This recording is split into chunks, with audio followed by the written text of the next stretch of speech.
Hello everyone, I hope that you are doing well. मुझे आशा है कि आप सब सुखी एवं सुरक्षित होंगे। सो बिना समय को बर्बाद किए हुए बढ़ते हैं हमारे अगले लेसन की ओर। आज का हमारा चैप्टर है साउंड। ठीक है, तो आज हम लोग कौन सा चैप्टर पढ़ने जा रहे हैं? साउंड। बहुत ही इंपॉर्टेंट चैप्टर है जहाँ तक बीपीएससी कंसर्न है और सीडीपीओ कंसर्न है, राइट। तो साउंड कैसा होता है, जैसा हमने पिछले लेसन में डिस्कस भी किया कि ये किस तरह का वेव है। तो ये एक लॉन्गिट्यूडनल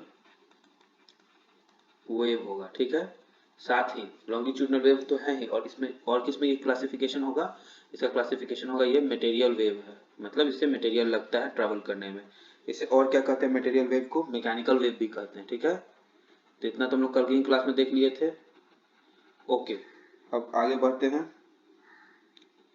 अपने frequency range. Longitudinal mechanical waves are divided into following categories, ठीक है। तो इसका डिवीजन देख लेते हैं। ओके, तो डिवीजन डिवीजन किसके आधार पे? इसका फ्रीक्वेंसी के आधार पर अगर डिवीजन किया जाए, on basis of frequency, right. तो ये कितना पार्ट में आएगा? एक तो होगा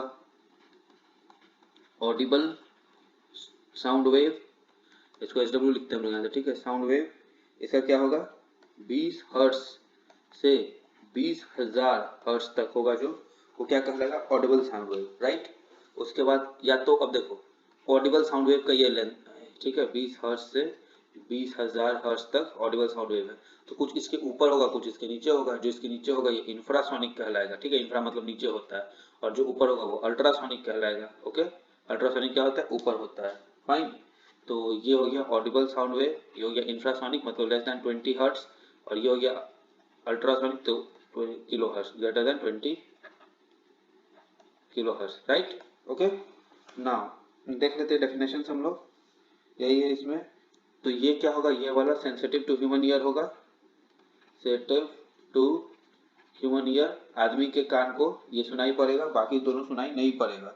These are generated by vibrating bodies such as tuning fork, by vocal cord etc. तो हमारे गले से, ट्यूनिंग फॉर्क से ये सब से ये जनरेट होता है। इंफ्रासोनिक वेव देख लें हम लोग, क्या इसका है definition? The longitudinal mechanical waves having frequency less than 20 hertz is called infrasonic wave. Obviously जिसका फ्रीक्वेंसी 20 हर्ट्ज से नीचे होगा वो इंफ्रासोनिक कहलाएगा। These waves are produced by sources of bigger size such as earthquake, volcanic eruption, ocean waves and elephants and by whales. समझे? तो ये big bodies इसको क्या करता है? जनरेट करता है। बिग बॉडी जैसे अर्थ, अर्थक्वेक के समय जो धरती हिलती है तो उस वो क्या इंफ्रासोनिक वेव पहले हिलती है में आती है, फिर बाद में सुनाई पड़ता है बहुत कस के, जब हिल जाता है तो, ठीक है।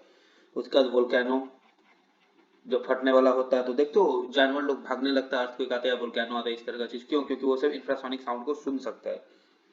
ओके, उसके बाद फिर ओशन वेव्स, ओशन में जब आने वाला रहता है, सुनामी वगैरह, फाइन। और एलिफेंट्स और वेल्स, ठीक है, ये सब भी करता है। अल्ट्रासोनिक में देख ले, 20,000 से ज्यादा होगा उसको अल्ट्रासोनिक कहेंगे। ह्यूमन ईयर तो इसको सुन ही नहीं सकता है, लेकिन कुछ क्रिएचर होता है जैसे डॉग, बैट। बैट तो इसी के बल पे उड़ता भी है, ठीक है।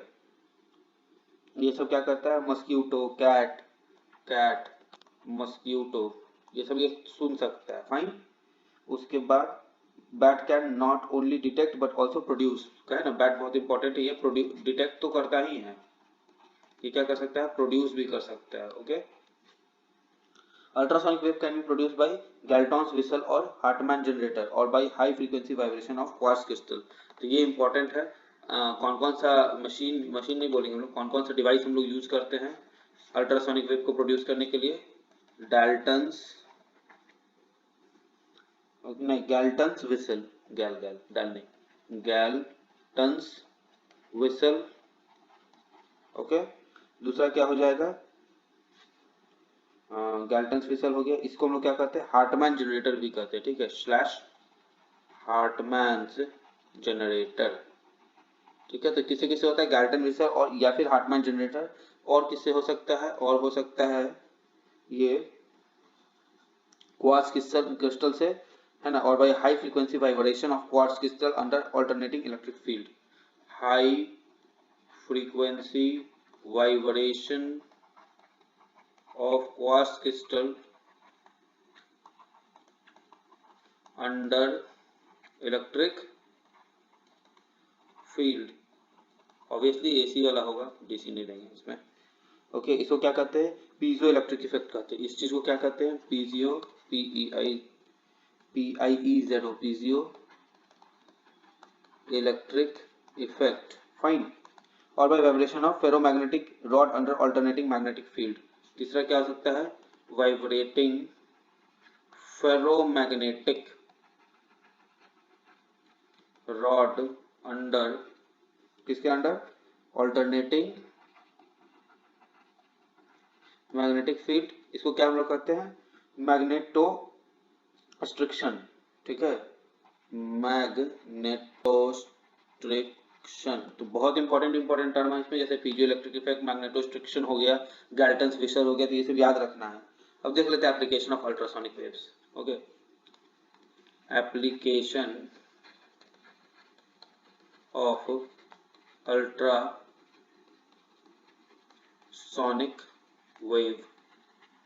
क्या क्या हो सकता है, तो सबसे कॉमन एप्लीकेशन होता है अल्ट्रासाउंड में, जो हम लोग करवाते हैं मेडिकल फील्ड में। ठीक है, तो देख लेते हैं। सबसे एक, इसको सेंडिंग सिग्नल, हम लोग इससे तो सिग्नल भेज सकते हैं ताकि इंसान की एयर पे कोई इफेक्ट नहीं पड़े, पार कर जाए। Depth of sea measurement, depth of sea measurement जैसे by Sonar.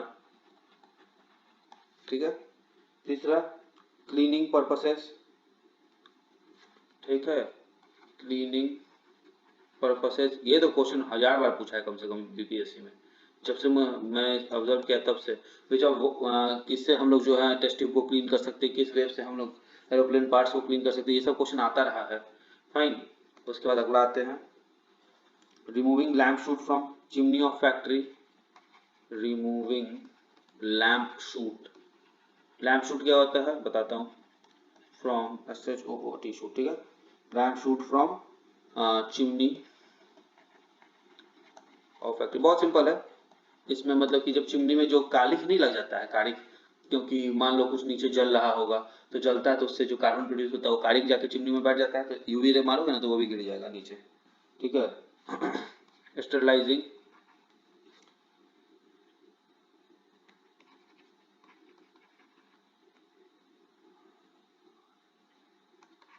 Sterilising of a liquid. Okay fine, UV ray pass करा दोगे तो जितना भी बैक्टीरिया वायरस है मर जाएगा।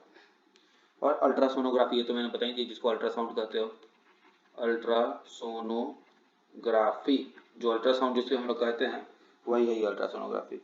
अब देख लेते स्पीड ऑफ साउंड, ये तो समझ में आ गया एप्लीकेशन ऑफ अल्ट्रासोनिक वेव्स। अब हम लोग देखेंगे स्पीड ऑफ साउंड का क्या सीन है। स्पीड ऑफ साउंड, ठीक है, पहले तो स्पीड ऑफ साउंड जो है कांस्टेंट होता नहीं है, वो बहुत चीज है वेरी करता है, जो इसको वेरी कराता है, क्योंकि ये मटेरियल वेव है। ठीक है, तो मटेरियल वेव में जो है मटेरियल पे डिपेंड करेगा स्पीड ऑफ साउंड। ठीक है, the speed of sound is different in different medium. Obviously in a medium the speed of sound basically depends upon elasticity and density of the medium. Speed of sound किस चीज पे depend करता है, depends upon two things, elasticity और दूसरा density, घनत्व। ठीक है, कितना इलास्टिक और कितना डेंसिटी है इस पे डिपेंड करेगा। इसका मतलब है कि जो सबसे ज्यादा डेंस होगा वो साउंड को सबसे ज्यादा इफेक्ट करेगा, उसी तरह जो सबसे ज्यादा इलास्टिक होगा वो साउंड को वो भी सबसे ज्यादा इफेक्ट करेगा। देख लेते हैं क्या क्या आगे है इसमें। Okay, speed of sound is maximum in solid and minimum in gases. Obviously क्योंकि सॉलिड सबसे ज्यादा डेंस होता है और इलास्टिक भी नहीं, इलास्टिक नहीं होगा, डेंस सबसे ज्यादा होगा। राइट, तो यहाँ लिख देते हैं speed is max in solid and minimum in gases। ये भी क्वेश्चन आया हुआ है, ये भी आता है क्वेश्चन इसका, यही लाइन ही आता है। when sound enter from one medium to another its speed wavelength changes but frequency remains same। ठीक है, देखो साउंड चेंजिंग मीडियम। ठीक है, तो हमें पता है किस किस चीज पे डिपेंड करता है, तो एक तो मीडियम पे डिपेंड करता है, तो जैसे ही मीडियम चेंज करता है क्या चेंज हो जाएगा, स्पीड विल चेंज, ये तो ऑब्वियस है। Okay, and what else will change, medium की प्रॉपर्टी के चलते इसका वेवलेंथ चेंज हो जाएगा। ठीक है, वेवलेंथ चेंजेस। फाइन, तो हमें एक रिलेशन पता है C इक्वल्स टू लैम्डा, मतलब कि C नहीं लिखेंगे यहाँ पे, V equals to lambda F। V change कर गया, लैम्डा चेंज कर गया, तो इस इक्वेशन को होल्ड कराने के लिए फ्रीक्वेंसी को कांस्टेंट रखेंगे, तो V बाई लैम्डा कांस्टेंट होता है, ठीक है, मतलब इसका ये मैं कहने का मतलब स्पीड भी चेंज करेगा, लैम्डा भी चेंज करेगा, लेकिन एक जो फैक्टर होता है v बाई लैम्डा, ये जो है कांस्टेंट रहता है, ठीक है, और इसी को हम लोग क्या कहते हैं, फ्रीक्वेंसी कहते हैं। तो कभी भी मीडियम चेंज में फ्रीक्वेंसी चेंज नहीं होता है, क्योंकि फ्रीक्वेंसी किस पे डिपेंड करता है, फ्रीक्वेंसी जो है हमेशा ही प्रोडक्शन सोर्स पे डिपेंड करता है। In a medium the speed of sound is independent of frequency, बता ही दिया मैंने, ठीक है। In a medium velocity of sound is क्या, is independent of frequency, frequency के इंडिपेंडेंट होता है। इसके बाद अगला देख लें हम लोग, अगला पॉइंट क्या है, the speed of sound is gas in gas is given by, देखो V sound in were where gas, क्या दे दे, क्या हो जाएगा ये, रूट ओवर गामा, ठीक है, gamma into pressure by density, ठीक है। गामा क्या होता है, गामा एक कांस्टेंट है, सीपी बाई सीवी कहते हैं इसको, is the adiabatic exponent of gas, क्या कहते हैं इसको, adiabatic exponent of gas, okay. P and psi, P and ये rho being the pressure and density, ठीक है। तो मैंने पहले बोला ये क्या है, प्रेशर है, और ये क्या है, डेंसिटी है। तो गैस में प्रेशर पे डिपेंड करता है, pressure into CP by CV पे डिपेंड करता है। For example, in case of hydrogen and oxygen, density of oxygen is 16 times that of hydrogen. As a result, the velocity of sound in hydrogen is 4 times that of oxygen, and if other parameters are same. समझिए, wavelength of sound in air is affected by air temperature. ये भी एक important है। wavelength of sound in air क्या होता है, is affected by air temperature. अब बता देख लेते हैं, देखो नॉर्मल एयर में कितना होता है इसका साउंड, देखो कुछ डाटा देख लेते हैं कुछ, ठीक है। एयर एट 0 डिग्री सेल्सियस कितना होता है velocity of sound, 332 metre per second, right. उसके बाद देखो यही एयर जब 20 डिग्री सेल्सियस पे आ जाएगा तो इसका हो जाएगा velocity of sound 343 metre per second, okay. उसके बाद देख लेते हैं कुछ अच्छा और, एल्यूमिनियम में देख लो 6420 मीटर पर सेकेंड, ओके। और आयरन में 5130 मीटर पर सेकेंड। तो ये दोनों तो गैस था, तो गैस में कितना कम है, 332 343, और ये सॉलिड में, सॉलिड मेटल्स, ठीक है, सॉलिड है ये, इसमें देखो कितना है, इसमें थाउजेंड्स में 5000 6000 ऐसे चल रहा है, ठीक है। और वाटर पे भी देख लेते हैं हम लोग, एक लिक्विड भी देख लेते हैं, वाटर 20 डिग्री सेल्सियस पे कितना होगा, उसमें वाटर में 1482 मीटर पर सेकेंड, मतलब 1500 के आसपास आएगा, फाइन। तो ये रखना है याद। Now effect of pressure on speed of sound देख लें, ये वाला कलर लेते हैं, effect of pressure on VS क्या आएगा, speed of sound is independent of pressure, ठीक है, इंडिपेंडेंट ऑफ प्रेशर, मतलब ये दूसरा इंडिपेंडेंट है, पहला इंडिपेंडेंट क्या था, फ्रीक्वेंसी पहला इंडिपेंडेंट था, ठीक है। उसके बाद देख लेते हैं टेम्परेचर में क्या आएगा, temperature effect of T on VS, fine, क्या आता है देख लेते हैं। The speed of sound increases with increasing temperature of the medium. The speed of sound in air increases by 0.1 meter per second when temperature is increased by 1 degree Celsius. तो increase in temperature implies increase in velocity of sound. Air के लिए क्या है, 1 degree increase in temperature will result in 0.61 metre per second increase in VS, fine. उसके बाद आते हैं अगला, effect of humidity on speed of sound. The speed of sound is more in more humid air than in dry air because density of humid air is less than dry air. देख लेते हैं, देखो humidity, आर्द्रता जिसको कहते हैं, इसका effect क्या होगा, more humidity implies more what, speed, ठीक है। क्यों, क्योंकि ह्यूमिड एयर का डेंसिटी जो है ड्राई एयर की डेंसिटी से ज्यादा होता है, ठीक है, लेस होता है, fine. Characteristics of sound wave सबसे इंपॉर्टेंट है ये चैप्टर में, कैरेक्टरिस्टिक्स ऑफ साउंड वेव। क्या क्या कैरेक्टरिस्टिक्स साउंड वेव को डिफाइन करता है, जिससे हमें पता चलता है कि हाँ ये एक पर्टिकुलर साउंड वेव है।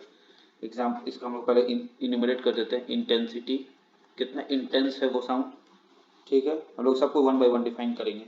दूसरा पिच, किस पिच पे है। तीसरा क्वालिटी, क्या क्वालिटी है उस साउंड की।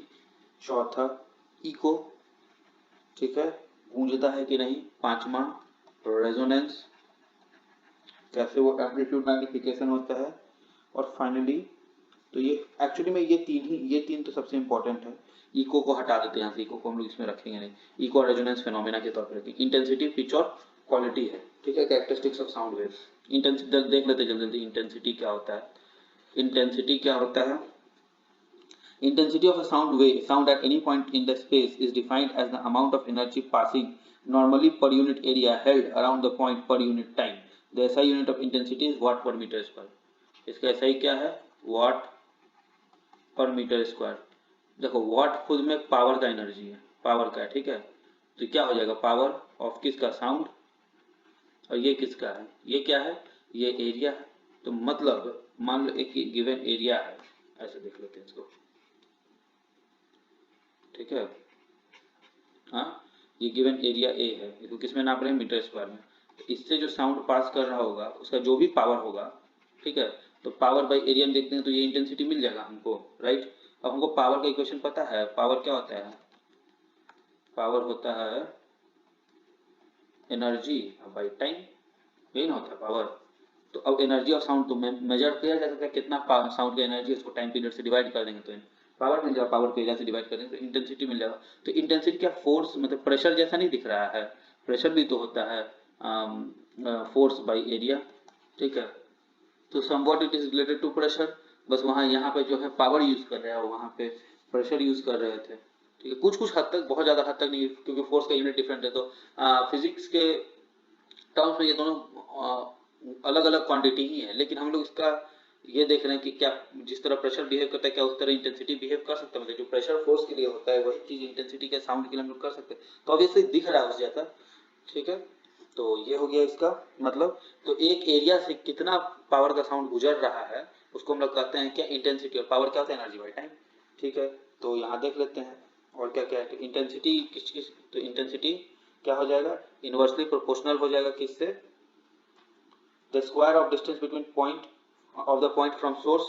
तो डी स्क्वायर कर दो, ठीक है। अगर ये तुम्हारा सोर्स है, ठीक है, और ये तुम्हारा यहाँ पे इंटेंसिटी, हमको इस एरिया में इंटेंसिटी देखना है, ठीक है। तो यहाँ से ऐसे निकलेगा साउंड वेव और चला जाएगा, कुछ ऐसे आएगा, यहाँ से निकलेगा, कुछ ऐसे आएगा, ऐसे निकलेगा यहाँ से, ठीक है। तो ये एरिया है ए, ये सोर्स है एस, तो इसके बीच में डिस्टेंस क्या है, मान लेते हैं डी है। तो इनवर्सली प्रोपोर्शनल टू 1/d, मतलब inversely proportional to D square हो जाएगा। और डायरेक्टली प्रोपोर्शनल किसके हो जाएगा, एम्पलीट्यूड के स्क्वायर के। क्यों, क्योंकि देखो जितना ज्यादा एम्पलीट्यूड होगा उतना ज्यादा पावरफुल ये वेव होगा, ठीक है, फाइन। और जितना ज्यादा पावरफुल ये वेव होगा उतना ज्यादा वो पावर जो है वो पर स्क्वायर एरिया से निकलेगा, ठीक है। तो ज्यादा वो इंटेंसिटी होगा। तो एम्पलीट्यूड के स्क्वायर का होता है vibration, square of the frequency and density of the medium, समझ लो।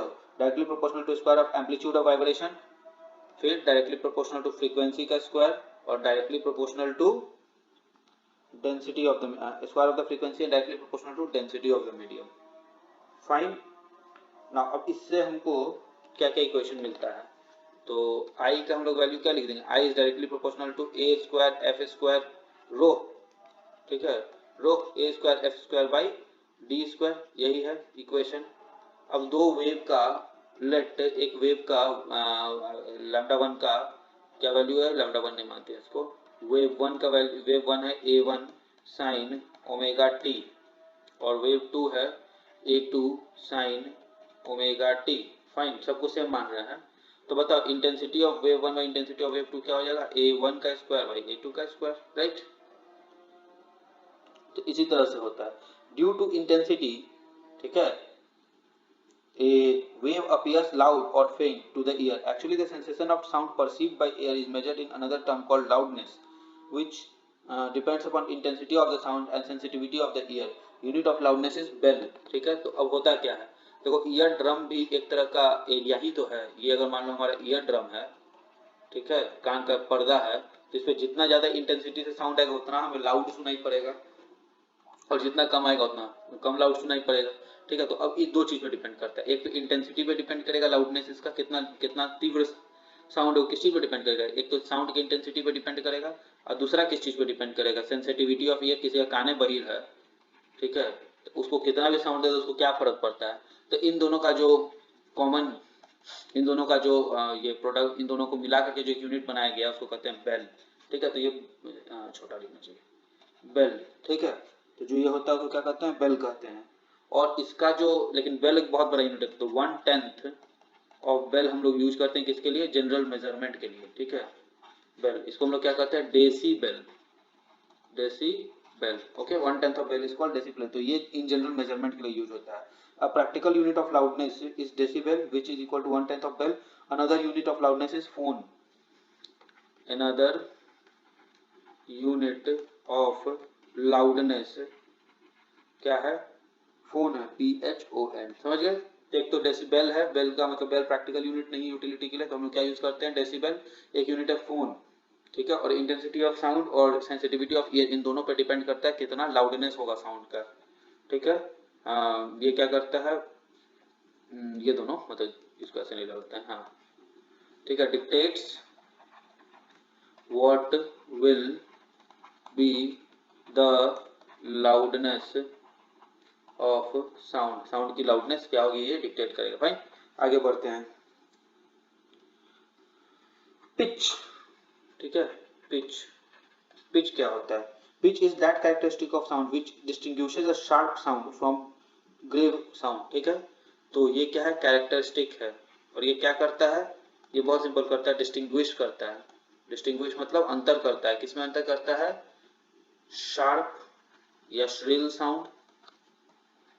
ठीक है, और दूसरा क्या हो जाता है, ग्रेव या डल या flat sound. Fine, sharp sound जैसे एग्जांपल वुमेन्स फीमेल वॉइस, और यहाँ पे एग्जांपल मेल वॉइस। ठीक है, इसे क्या होता है, मेल वॉइस क्या होता है, ये लो पिच का होता है। ठीक है, इसीलिए ये फ्लैट महसूस होता है, लो पिच। ठीक है, और ये क्या होता है, हाई पिच का होता है, इसीलिए हम लोग को शार्प महसूस होता है, श्रिल महसूस होता है। The pitch depends upon frequency, मैं पहले ही बोला था कि फ्रीक्वेंसी सोर्स पे डिपेंड करता है। यहाँ पे सोर्स क्या है, सोर्स से पिच आएगा। ठीक है, तो इट डिपेंड्स, बहुत इंपॉर्टेंट लाइन, कभी भी आ सकता है, अपॉन फ्रीक्वेंसी, जिस फ्रीक्वेंसी से आएगा उसी से वही पिच को डिटरमाइन करेगा। लोअर फ्रीक्वेंसी होगा तो वो क्या देगा, फ्लैट साउंड देगा, और हायर फ्रीक्वेंसी होगा तो वो श्रिल साउंड देगा। पढ़ लेते हैं, higher the frequency higher will be the pitch and shriller will be the sound. Lower frequency means lower pitch और ग्रेटर द साउंड। ठीक है, तो यहाँ से low frequency low pitch, high frequency बराबर हाई पिच। आसानी है, कुछ है नहीं इसमें ज्यादा कुछ। पिच का अगला आते हैं हम लोग, क्वालिटी। क्वालिटी का क्या सीन है जी, quality is that characteristic of sound which enable us to distinguish between sound produced by two sources having same intensity and pitch. ठीक है, helps to distinguish between two sound sources producing same intensity sound and of same pitch। एक ही pitch का हो, और pitch मतलब frequency हो गया एक तरह से, और सेम इंटेंसिटी का होगा मतलब एम्पलीट्यूड और फ्रीक्वेंसी सेम होगा, तब भी क्वालिटी अंतर होगा। एग्जांपल देखो, बहुत एक बढ़िया एग्जांपल देते हैं, वुड से, या वुड भी छोड़ दो, एक गिटार से, ठीक है, और एक पियानो से, गिटार भी हाँ गिटार से, मतलब गिटार, एक गिटार जो वुड का बना है, ठीक है, और एक गिटार है जो किसका बना है, मेटल का बना है। ठीक है, दो, या ये कह लो कि ये अकॉस्टिक गिटार है जो नॉर्मल होता है, होल वाला गिटार, और ये तुम्हारा इलेक्ट्रिक गिटार है। दोनों क्या करेगा, दोनों एक ही इंटेंसिटी और साउंड का ये पिच का निकालेगा, तब भी दोनों का मटेरियल डिफरेंट होने के चलते, मटेरियल इज डिफरेंट। ठीक है, तो इसके चलते क्या होगा, क्वालिटी डिफरेंट हो जाएगा। इसीलिए इलेक्ट्रिक गिटार का तुमको हमेशा आवाज अलग लगेगा अकॉस्टिक गिटार से। फाइन, देख लेते हैं इसमें क्या एग्जांपल दिया है। The quality depends upon number, frequency and relative intensities of overtone. बहुत अच्छा लाइन है और सही लाइन भी है। क्वालिटी किस पे डिपेंड करता है, depends upon number, okay, frequency and relative intensities of overtone. Overtone कितना हो रहा है उस पर भी डिपेंड करता है। इको देख लेते हैं, इको क्या होता है। इको, ठीक है, गूंजता है क्यों, कैसे, किस केसेस में गूंजेगा। The sound wave received after being reflected from a high tower और माउंटेन इज कॉल्ड इको। गूंजना कहते हैं इसको जब जब यहाँ से मान लो एक साउंड निकला और यहाँ आया, टकराया, वापस आ गया, तो इसको क्या कहते हैं, इको कहते हैं। Fine. To hear an echo the minimum distance should be 17 metre, ठीक है। ये आ सकता है question, minimum distance for echo to be heard is 16.6 metre. Obviously लगभग 17 मीटर पे रहोगे तो इको सुनाई पड़ने लगेगा। Persistence of year is 1/10 second, ठीक है। ईयर परसिस्टेंस कितना माप सकता है, कितना जल्दी साउंड, कितना जल्दी आने पे ईयर सुन सकता है, उसको कहते हैं परसिस्टेंस। ये 1/10 होता है एक सेकंड का, 1/10 ऑफ सेकंड।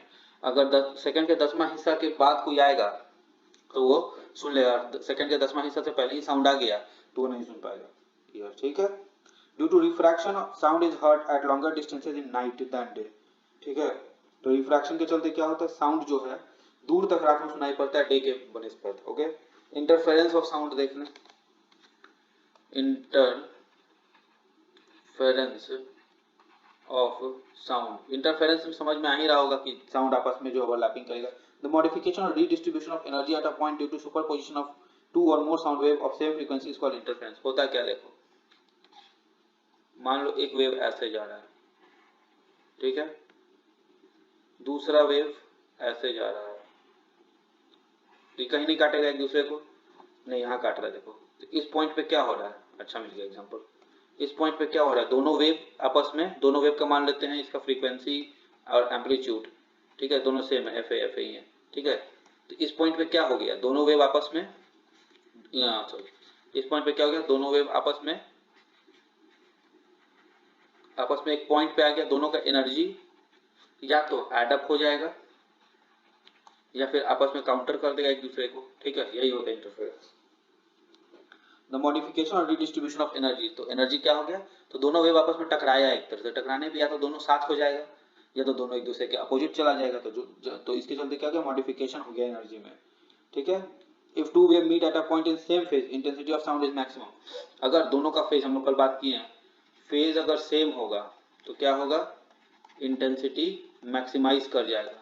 फेज अगर डिफरेंट होगा तो क्या होगा, इंटेंसिटी मिनिमाइज कर जाएगा, मिनिमाइज नहीं कम हो जाएगा, मिनिमाइज करने का ये भी होता है, एक और कंडीशन होता है, ठीक है। तो इसको इस फेज सेम पे जो मैक्सिमाइज करते हैं इसको क्या कहेंगे, कंस्ट्रक्टिव। क्योंकि कंस्ट्रक्टिव क्यों, क्योंकि एक दूसरे का हेल्प करेगा, ठीक है। इंटरफेरेंस, तो ये क्या हो जाएगा, डिस्ट्रक्टिव इंटरफेरेंस, ठीक है। Similarly two point meet at a point in opposite phase, ठीक है, डिफरेंस की जगह यहाँ लिख देते हैं अपोजिट, एकदम साफ अपोजिट फेज में ही मिलेगा तो क्या हो जाएगा, ये मिनिमाइज हो जाएगा और डिस्ट्रक्टिव इंटरफेरेंस हो जाएगा। ये स्टेशनरी वेव देखने हम लोग अगला कॉन्सेप्ट है, स्टेशनरी वेव। स्टेशनरी वेव स्थायी होता है, ये स्थायी होता नहीं है, दिखता है स्थायी। When two progressive wave of same type having same amplitude and same frequency wavelength traveling with same speed along the same straight line in opposite direction superimpose a new set of wave is formed which is called stationary wave। देखो होता क्या, सब कुछ same, same क्या, same type, type मतलब longitudinal या फिर transverse, same type हो गया। फिर दूसरा same amplitude, same frequency, frequency same होने से टाइम पीरियड खुद ब खुद सेम हो गया, ठीक है। सेम स्पीड, तो दो वेव का क्या क्या चार चीज सेम होगा। और अलॉन्ग द, एक और ले लेते हैं, travelling along the same straight line, okay, ये पांच चीज हो गया, ठीक है। और डिफरेंट क्या होगा, डिफरेंट होगा अपोजिट डायरेक्शन। देखो होगा ये, एक वेव है ये, ठीक है, एक वेव ऐसे ट्रेवल कर रहा है और दूसरा वेव ऐसे ट्रेवल कर रहा है, ठीक है। इसका ट्रैवल ऐसे हो रहा है, इसका सब कुछ सेम है, frequency, amplitude, time period, speed, सब सेम है, ठीक है, जितना चीज़ है, और सेम स्ट्रेट लाइन में हो रहा है, इसका भी FATS होगा, ठीक है, सब सेम है, लेकिन ये क्या होगा, ये बस ऐसे जा रहा है और ये ऐसे जा रहा है, इस उल्टा डायरेक्शन में। तो जो ये जो नया वेव बनेगा ना, इस पॉइंट से जो नया वेव जनरेट होगा, दोनों इसका रिजल्टेंट जो वेव होगा, ये क्या कहलाएगा, ये कहलाएगा स्टेशनरी वेव। क्यों? क्योंकि एक दूसरे को काटता नजर आएगा, STATIONARY, stationary wave. We won't go into the detail, इसका फार्मूला डेराइव नहीं करेंगे, या कर भी सकते हैं लेकिन जरूरत नहीं है। मैं आपको बस इसका हिंट दे देता हूँ। मान लीजिए A sin ओमेगा टी, और W2 को मान लीजिए A sin minus A sin omega T, हो जाएगा, सब कुछ सेम हो गया। अब W1 प्लस W2 क्या हो जाएगा, A sin omega T minus sign omega T, खत्म, ठीक है। तो ये तो जीरो वाला मिल गया हमको, नेगेटिव ले लेंगे तो यहाँ पे प्लस हो जाएगा, 2A साइन ओमेगा टी हो जाएगा, तो ये स्टेशनरी टाइप का देने लगेगा, ठीक है। फेज डिफरेंस ले लेना चाहिए, आसान पड़ेगा उससे। Okay, we won't go into the derivation, क्योंकि एक एग्जाम के लिए नेसेसरी नहीं है और फालतू में टाइम बर्बाद होगा इसका, है आसानी डेरिवेशन भी इसका। Diffraction of sound, diffraction of sound क्या है भाई, ये डिफ्रैक्शन ऑफ साउंड देखें जरा। Wavelength of sound is of order 1 metre, ठीक है। If an obstacle of that range appears in path of the sound deviates from the edge of the obstacle and propagates forward, this phenomena is called diffraction। देखो बहुत easy, sound जा रहा है, ठीक है, ऐसे जाना था साउंड को, लेकिन टकरा के क्या किया, इसे मुड़ गया, ठीक। तो ये इंटेंडेड पाथ था, मतलब यहाँ जाना था, इंटेंडेड पाथ, चल किधर दिया, इधर दिया एक्चुअल पाथ, तो ये क्या कहलाएगा, ये कहलाएगा डिफ्रैक्शन ऑफ साउंड, फाइन। ये ऑब्स्टेकल, ये साउंड वेव, ये sound wave, okay. Let's move further. Doppler effect important है,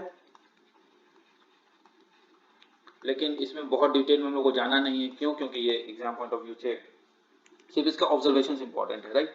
if there is a relative motion between speed of source and observer, देखो ये सोर्स है, ठीक है, और ये ऑब्जर्वर है, ये सोर्स है, ये ऑब्जर्वर है, ये ऐसे जा रहा है, ये ऐसे जा रहा है, मान लो, ठीक है, कोई सब मोशन हो रहा है दोनों के बीच में, रिलेटिव मोशन है, तो फ्रीक्वेंसी जो होगा वो अपरेंट होगा, मतलब आभासीय होगा, ठीक है। तो यहाँ पे फ्रीक्वेंसी क्या होगा, अपरेंट होगा, क्यों, ओरिजिनल क्यों नहीं होगा, क्योंकि दोनों के बीच में मोशन है, तो मोशन फ्रीक्वेंसी को अफेक्ट करता है, ठीक है। और sound heard by the observer is different from actual frequency, F apparent is not equal to F actual, fine. This is called Doppler effect. When the distance between the source and observer decreases, apparent frequency increases. Simple है, देखो example देता हूँ। जब train आपके सामने platform पे आती है, मतलब दूर रहती तो उसका हॉर्न का साउंड धीरे धीरे सुनाई पड़ता है, और लेकिन जैसे जैसे नजदीक आती है उसका फ्रीक्वेंसी बढ़ता जाता है, महसूस किया होगा आपने। बस सेम चीज यहाँ भी है, ये सोर्स है, ये ऑब्जर्वर है, ठीक है। तो जैसे जैसे सोर्स ऑब्जर्वर के क्लोज आएगी क्या होगा, एफ अपरेंट का वैल्यू बढ़ता जाएगा, यही है, फाइन। आ जाते एक बहुत इंपॉर्टेंट कंसेप्ट है, क्वेश्चन तो नहीं आया इससे लेकिन है इंपॉर्टेंट ही, मैक नंबर। मैक नंबर कुछ नहीं होता है, ये होता है बराबर speed of body by speed of sound, ठीक है। तो इसका मतलब है कि m ग्रेटर देन 1 सुपरसोनिक हो जाएगा, मतलब साउंड से ऊपर, ठीक है। m ग्रेटर देन 5 ये हो जाएगा हाइपरसोनिक, बहुत ज़्यादा ऊपर है, और m लेस देन 1 होगा तो ये इंफ्रासोनिक हो जाएगा, या सबसोनिक, इंफ्रासोनिक से अच्छा सबसोनिक लिख देते हैं, सबसोनिक, ओके।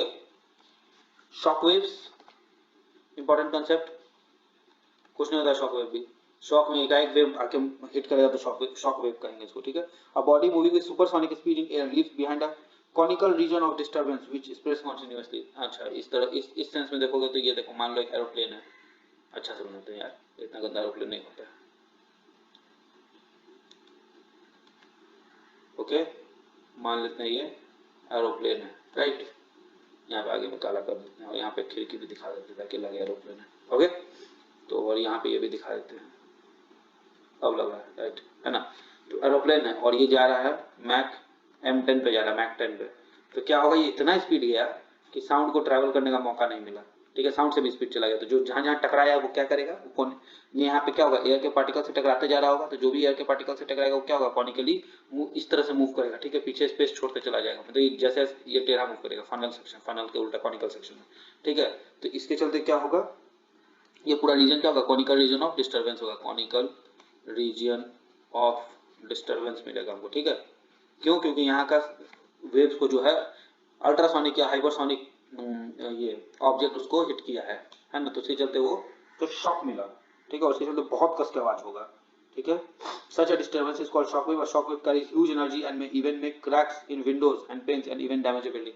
तो शॉक वेव में इतना ताकत होता है कि विंडोज और बिल्डिंग में दरार ला दे और डोर को तोड़ दे, इतना तक होता है, ठीक है। और एक होता है बो वेव्स, ये भी आसानी है, बो वेव्स ये समुद्र के रिस्पेक्ट में होता है, ठीक है।